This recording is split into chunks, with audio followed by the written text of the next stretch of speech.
Welcome to the School for Ethical Education's introduction to the Achieving with Integrity seminar. My name is David Wangard, and I'm the President and Director of the School for Ethical Education, also known as SEE. Our mission is to advance ethics and character teaching strategies in schools. We recognize that ethics and ethical reasoning is underdeveloped for most students in U.S. public schools. This is based on my qualitative observations in hundreds of U.S. schools over the past 30 years. Teachers do not often acknowledge that there's a clear teaching model to help students solve or analyze ethical issues. Evidence of this can also be found in video interviews we conducted with college students where they were first asked to define ethics. Ethics to me means working hard and having good morale in the class. I don't know. I think it's a lot of different things, especially because everyone interprets a different way. I think ethics is like doing the right thing. Basically just kind of like right and wrong. What is right and what is wrong? What's right and what's wrong? Like right and wrong. Guidelines between what's wrong and what's right. Let's compare these student responses to Merriam-Webster's definition of ethics as a set of moral principles, values, or guidelines that govern conduct. Here we highlight how ethical principles and values should ultimately govern behavior, and we introduce some of those principles and values in the Achieving with Integrity seminar. In a follow-up question, students were asked to describe the steps they would use to solve an ethical problem. I kind of just trust my gut. My steps, I just rationalize the consequences. Yeah, I think mentally, you kind of have to go through what the best decision, the pros and cons of a decision. Just thinking about the consequences, really. I kind of go with my gut, but I guess I try to think before I speak. I try and talk to other people and talk to them about what they think is ethically right, and I base my decision off that. You go to a resource or someone who is more, knowledgeable and more well-versed in the topic because, honestly, I wouldn't be able to know how to handle an ethical issue like that. Most of these college students were articulating an improvised response that was not based on clear ethical instruction or past practice.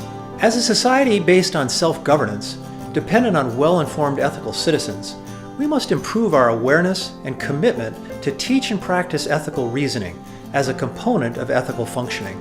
For this reason, SEE presents the Achieving with Integrity seminar. The seminar teaches ethical principles for reasoning and ethical functioning in secondary schools and also includes 3 lessons that describe factors for ethical functioning. The origins of ethical functioning spring from the research in moral psychology by the late Lawrence Kohlberg and James Rest. Rest and his colleagues built on Kohlberg's work in ethical reasoning to advance the concept of ethical functioning with 4 components. To simplify implementation, we have adapted the model by combining 2 components and relabeling them as factors. Ethical functioning is defined in this seminar with 3 factors that include ethical awareness as a recognition of when ethical issues exist, ethical judgment as a skill that can be used to analyze options and determine what you would do as an ethical person, and ethical action, where commitment is cultivated to demonstrate ethical willpower and the skills for ethical behavior. We acknowledge that ethical development is a complicated and active field of research, and while there are other models that describe how people act ethically, we have chosen to work with and adapt Rest's model as it has useful teaching applications. Here is an overview of our trifactor model. It is not strictly a linear model, and the 3 factors can interact with one another at any point in a person's decision to act ethically. We elaborate on the definition of the 3 factors by adding key questions that students should be able to answer after learning the skill sets taught in the Achieving with Integrity lessons. The first factor is ethical awareness. In Lesson 1, students will recognize strategies to answer the key question, is this an ethical situation?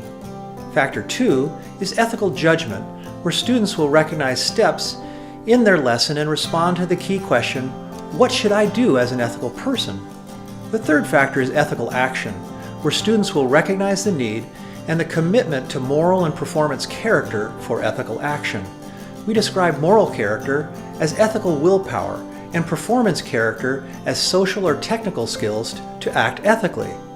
With the completion of Lesson 3, students should be able to respond to the key questions, how do I do the right thing, and what willpower and skills are needed? Within these seminar lessons, we will emphasize cases focused on academic integrity. From our own research, we have learned that cheating is widespread, with up to 96% of high school students self-reporting some form of cheating during a school year. The seminar also includes an option to earn a certificate of completion from the School for Ethical Education. To earn seminar certification, participants must complete a response activity and submit them to C for review and reply. C is willing to work with schools or districts to translate seminar completion into continuing education units. Participants choosing the non-certification option would simply have access to all 3 online lessons. In either case, teachers are welcome to complete the lessons and any certification requirements through our website. To register for the Achieving with Integrity seminar, please visit www.ethicsed.org. If you have any questions or comments, feel free to contact us through the email or phone number that you will find on our webpage.